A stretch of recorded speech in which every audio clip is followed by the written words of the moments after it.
What is going on, everybody? Josh the Archer. So right here, we are reacting to the Ben Simmons introductory press conference on the Brooklyn Nets. I really want to react to this because I have a lot to say about this whole Ben Simmons situation. It's pretty crazy. This whole drama surrounding him on the 76ers. As a 76ers fan, I'm gonna give my honest opinion. I'm gonna tell you what I actually think about this whole situation. I ain't gonna be biased here because I'm a 66ers fan. You know what I'm saying? But let's start a video. Let's start the video. Like for you, and when do you anticipate being able to participate in games? Yes, I don't have a date yet, but I'm working towards getting back on the floor and starting to ramp it up. Hey Ben, was there any? One thing I will say is like people are kind of going out of the way and saying if he comes back sooner than later, he's faking his mental illness or whatever. In my opinion, I don't think that means anything because he could have been in a really bad situation with the Philadelphia 76ers, and that could have been one of the things, that was kind of pushing him out of the 76ers, and that kind of ruined his mental health. So I don't really feel like that's a factor. And a lot of people say he's faking it. I don't think that. I don't think at all. You can't really just assume someone's faking something like that. You know what I'm saying? But let's keep going with the video. Anything this season that could have changed your mind and got you to play again, or was your mind made up and until you were out of Philadelphia, you were definitely not going to play again? For me, it was just making sure mentally I was right to get out there and play again. So that's something I've been dealing with, and it wasn't about the fans or coaches or comments made by anybody. It was just a personal thing for me. Interesting. So I think everyone thought it was about the fans and stuff, but he's saying it's a personal thing. So I don't know. I could definitely see where he was coming from if it was about the fan and stuff, because the whole world was just making fun of him and stuff. But a personal thing, that has nothing to do about basketball. And if he's saying that it's true, all the people that was making fun of Ben Simmons, you gotta just, you gotta just stop, because that's actually a serious thing. You know what I'm saying?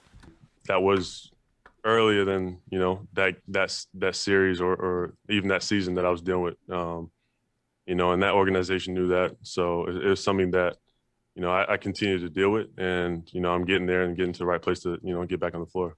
So the 76ers organization knew about it. There was so much like sourced reporting around everything going on with you. So I guess so you're saying that the mental health issue preceded you requesting the trade in the off season. Okay, I guess can you just shed a little light on the timeline and everything? Yeah, for me, it wasn't. That was never. The mental health has nothing to do with just the trade. It was a bunch of things that I was dealing with as a person in my personal life that I don't really want to go into depth with. But yeah, I'm here now, so it's a blessing to be in an organization like this, and I'm just looking forward to getting back on the floor and building something great here. First off, welcome to Brooklyn. For you personally, moving forward, I'm curious what the kind of things are, if you can even quantify them, have to happen, I guess, for you to be in the right headspace, to be out on the court and competing.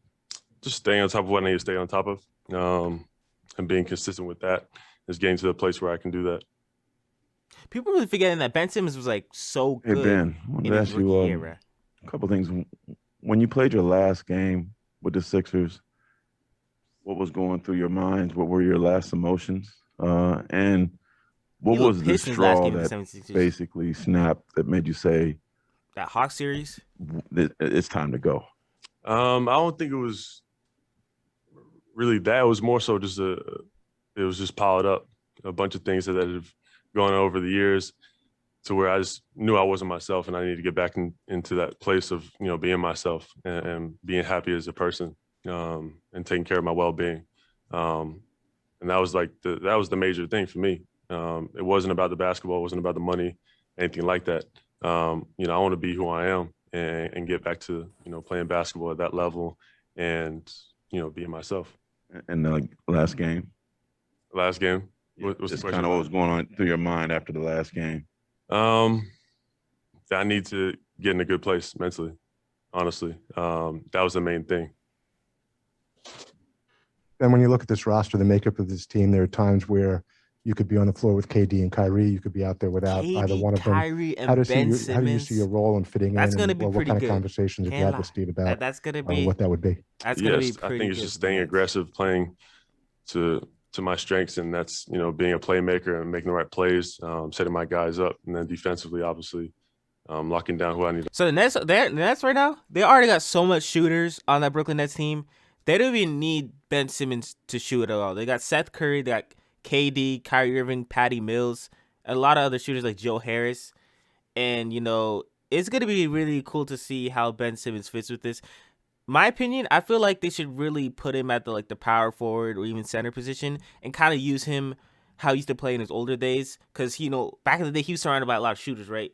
So he can get a lot of assists off of that. So we'll see what happens. To lock down. So I'm excited to get in the floor with these guys. Is incredible team, incredible talent. So Why that keep happening? super excited. Hey Ben, how's it going? Welcome to Brooklyn. Obviously Kyrie was away from basketball for a little while at the beginning of the season. He was talking about how difficult it was for him to practice, to play against high caliber players because everyone's obviously in their seasons. What were you able to do while you were away from the team that would, I guess, be able to help you prepare for this moment? Just being consistent with my work. Every day, being very consistent with my work, making sure I'm taking care of my body, and then staying on the floor. So I was on the floor pretty much every day, just trying to stay ready physically. Kind of just touching that a little bit. So have you been playing pickup, like lifting? I guess, what has your routine been since you've been away from the team and everything? Right. So lifting, Pilates, all of that. And then on court, being with my trainers, ones, twos. We've had some bodies for, 3-on-3, 4-on-4. Hey, Ben, I know you're moving forward. You're all about today and what's happening in Brooklyn. But just again, with all that source reporting around what was going on with you, I guess just for Sixers fans, did you feel like you couldn't get back to the place where you wanted to be in Philadelphia? And was that part of the reason you asked for a trade? I guess, could you explain that a little bit? Yeah, I think that was part of it. I think, I just wasn't in the place there to do that. And a lot of things had happened over that summer to where I didn't feel like I was getting that help. But it is what it is. I don't have it wasn't a personal thing towards, any player or coach. Okay. Or, owners or anything like that. It was Very about myself, getting to a place where, I need to be. When it comes to that mental recalibration, has it helped, or even how much has it helped just to have a change of pace, a different environment, where to take your skills? I think it has. I think just the way everybody's welcomed me here has been great. It's been a very positive experience, just being here so far. And it seems that way. He's laughing on the bench. What's to come. Seems pretty cool. And a couple quick ones. Just following up on the Philly stuff. Why do you think it got so bad there? If I knew, I would tell you everything. But there's just a lot of things internally that, had to happen over time. And it just got to a place where I don't think it was good for me mentally. So, it is what it is. It happened and moving forward. So. And as far as playing with Kyrie and KD, how do you think what you do accentuates what they already do on the floor well? I think it's going to be scary. Having those guys running alongside me. It will. I'm not gonna lie. That's gonna be a really crazy duo to see. I think at the pace we want to play at, it's going to be unreal. I'm wondering, as someone who's plays basketball for a living and loves the game, was it difficult to kind of stick with that? And what was the most challenging thing about that? Not doing what I love. That was definitely the most difficult part, especially for that long. And, when you take someone away from somebody that, what they love doing, it's hard for anybody. So, over time, I worked on that and trying to stay in a positive. A lot of people forget he's a number one pick in the NBA. It was difficult, but, for that long. It's pretty crazy. I'm blessed to be in this situation and have this opportunity. Ben, who was your supporting cast that helped you get through this time? And was it hard not to? It seemed like for a while, every day somebody was saying something, whether it was somebody, Sixers, media, did you pay attention to that? And did any of that bite you?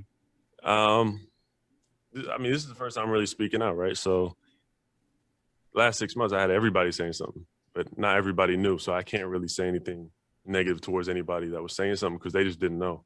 And I'm not the type of person to try to put somebody down for something I don't know about. That's just not me as a man. So, you know, I have my family there supporting me from day one.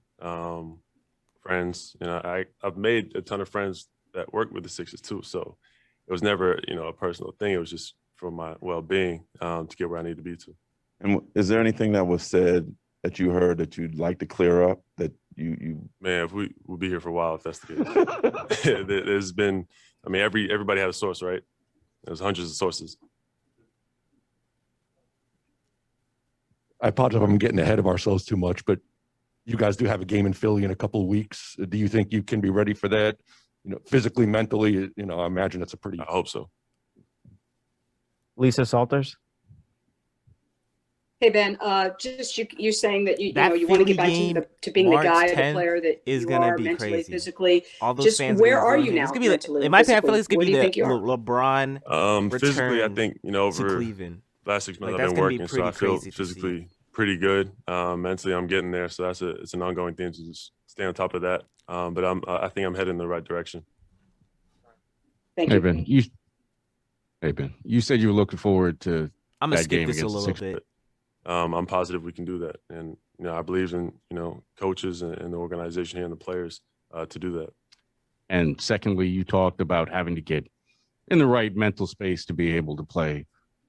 When you see, or maybe you don't see them, when people are commenting or opining that this was not real, this is fake, these are lies, whatever, do you take offense to that? No, because I can't tell somebody else how they feel, right? I can't tell somebody, you know, you need to do this or that, because I don't know how they feel. I don't know what they're going through. I don't know how they're processing things. So I can't do that, but I can't also put somebody else, you know, down for having those comments. I'm just not that person, you know. I'm never gonna put my teammates down, my coaches or anything like that. Yeah, he's throwing shots at he's throwing shots at Embiid right there. Malika And Doc Andrews. Rivers. That's 100% Hey a Ben, shot at Joel Embiid. I have two for you. I'm just He's curious. throwing One, he what is was the throwing communication shots at like Joel with Embiid. Philadelphia on the Because we do know, right, that Joel Embiid literally he posted that thing on Twitter. And Joel Embiid also, you know, after the game, he's throwing shots at him and Doc Rivers. So yeah, that's 100% what they doing, you know, 100%. way out? And as you look back, is there anything in order to kind of move forward that you would have done differently? Yeah, I think the communication. I spoke to Elton. I spoke to Josh Harris. They called me. I spoke to Doc Rivers. Doc Rivers, and I spoke to Rivers. Tobias. There was a couple other places I spoke to about it, and you know they were happy, you know, for me to just. He didn't say be in a Joel different Embiid's name though. situation He didn't say Joel Embiid. and, Did they know? You know, for me to get back on the floor eventually. So, overall, I think, you know, they supported me well enough through this. Did you speak with Joel? No, I did not. Thank you. Oh my God. been You speak with Joel. trade deadline day? Were you pretty nervous? They definitely had beef together. And I could see that. I could see it. What were your I could see it. emotions 100%. when you got the No call, doubt. when you got the word that it was done, and who gave you that information? Yeah, I was sitting there on my laptop with the TV in front, so my phone just started blowing up, and it didn't feel real for a few days, honestly. So once I actually drove into the city, I was like, wow, I'm really here, which was very surreal because I got my family 30 minutes away. You know, I got my grandparents 30 minutes away, so it's nice to have them, you know, close by also. And you know, I think just this whole experience has been kind of surreal. Was there like an emotion release of any sort? I don't think it really hit me until I was, you know, by myself, because I was around my brothers and friends at the time. So once it really happened, I had to really take some time to myself and really process it. Michael Grady. I'm just curious, that surreal feeling, Ben. You hadn't been around teammates on a bench setting in a while. What were your emotions like yesterday in celebrating with your teammates and watching the game unfold? Yeah, for me, it felt like it should feel always. You know, my teammates embraced me as soon as I got here. And then besides that, the fans were very welcoming, which was great. And Miami. You know, there are going to be some people out there that use everybody's abilities, you know, and maximize the abilities that everybody has. Otis Livingston. They've said it the last 6 months, and I haven't commented. And it is what it is. So people are always going to have their own opinions.